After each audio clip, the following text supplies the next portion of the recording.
के लिए संकेत मिश्रा इस वक्त लखनऊ से हमारे साथ जुड़ गए हैं। संकेत, एक एक कर अब लिस्ट निकाली जा रही है, खासतौर पर लखनऊ सीट की बात की जाए, जितने उसमें विधानसभा सीटें हैं उसमें कहा जाता है कि बीजेपी की पकड़ अच्छी है और बीजेपी का ये गढ़ माना जाता है, लेकिन एसपी ने भी बड़े सधे तरीके से यहां पर प्रत्याशी उतारे हैं।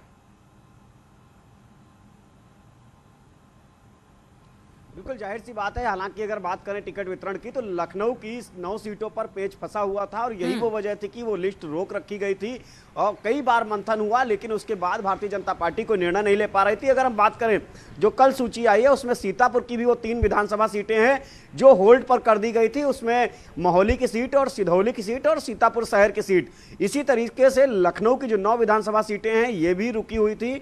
इनका इंतजार किया जा रहा था कि आखिर कब सूची आएगी और उन पर पेच फंसा हुआ था। लेकिन कल जो सूची आई है उसमें भी जो कयास लगाए जा रहे थे कुछ उसी तरीके के हालात हैं। 3 टिकट 9 में से 3 विधानसभा के जो विधायक हैं उनके टिकट काट दिए गए हैं। उसमें एक मंत्री स्वाति सिंह भी शामिल हैं। हालांकि पति पत्नी के विवाद में राजेश्वर सिंह को मौका मिला है सरोजनी नगर विधानसभा से, जो पूर्व अधिकारी भी ईडी के रहे हैं। तो ऐसे में एक बात साफ है कि लखनऊ की सीट पर जो पेच था वो सुलझ गया है। और सबसे जो अहम बात है कि लखनऊ के सीटों पर टिकट बंटवारे में जो इनके स्थानीय नेता हैं, भारतीय जनता पार्टी के पुराने कार्यकर्ता हैं, उनको भी मौका दिया गया है। उसमें कई नाम ऐसे हैं, चाहे वो रजनीश गुप्ता की अगर हम बात करें लखनऊ मध्य से, तो सिर्फ नगर निगम में पार्षद हैं, सभासद हैं, लेकिन उनको मौका दे दिया गया। लखनऊ मध्य से विधानसभा का टिकट उनको थमा दिया गया।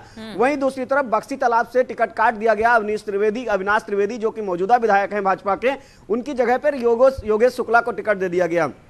योगेश शुक्ला पार्टी में लगातार काम कर रहे थे और जमीनी कार्यकर्ता माने जाते हैं। हालांकि वो पद पर जरूर नहीं थे बीजेपी में, लेकिन चौंकाने वाला नाम है योगेश शुक्ला का कि भारतीय जनता पार्टी ने इसी तरीके से लखनऊ पश्चिम, जो कि सुरेश श्रीवास्तव वहां से भारतीय जनता पार्टी के विधायक रहे और उनका कोरोना काल में देहांत हो गया था, वो सीट खाली थी, वहां से अंजनी श्रीवास्तव को टिकट दिया है। तो ऐसे में एक बात साफ है कि भारतीय जनता पार्टी ने अपने पुराने कार्यकर्ताओं को भी तरजीह दी है।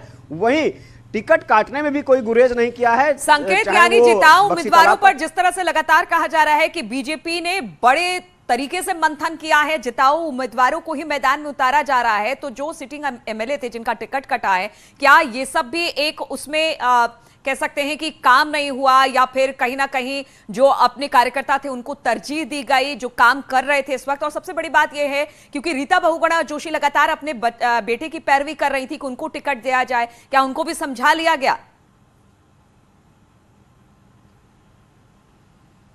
बिल्कुल, देखिए जिस तरह से रीता बहुगुणा जोशी का पिछले दिनों बयान आया था और उन्होंने संन्यास तक की बात कह दी थी और अपनी लोकसभा की सदस्यता से भी इस्तीफा देने की बात कही थी, लेकिन उसके बाद में रीता बहुगुणा जोशी ने एक बयान दिया कि ऐसा कुछ नहीं है, वो पार्टी की वफादार कार्यकर्ता हैं और पार्टी के साथ में रहेंगी। तो ऐसे में एक बात साफ है कि भारतीय जनता पार्टी के नेतृत्व ने उनको जरूर समझा लिया है।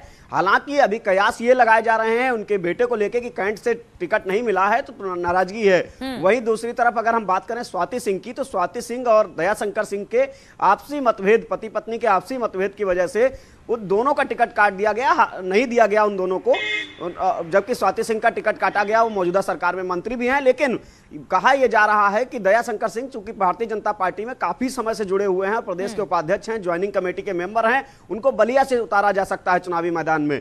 यानी कि जो लखनऊ में एडजस्ट नहीं कर पाए उनको बाहर एडजस्ट किया जाएगा।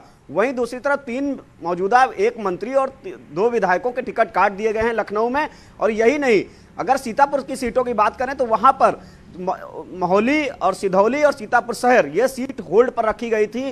कयास ये लगाए जा रहे थे कि कौन प्रत्याशी होगा और पेंच फंसा हुआ था, लेकिन जैसे ही कल ऐलान हुआ है तो वहां पर भी चौंकाने वाले नाम सामने आए हैं कि मौजूदा जो विधायक शशांक त्रिवेदी हैं उनको एक बार फिर मौका दिया है, पार्टी ने भरोसा जताया है। वहीं दूसरी तरफ सिधौली से जो समाजवादी पार्टी में विधायक रहे हैं, तो बैलेंस बनाने की कोशिश बीजेपी की तरफ से की गई है सीट के बंटवारे को लेकर। संकेत, बहुत बहुत शुक्रिया आपका हमारे साथ जुड़ने के लिए। और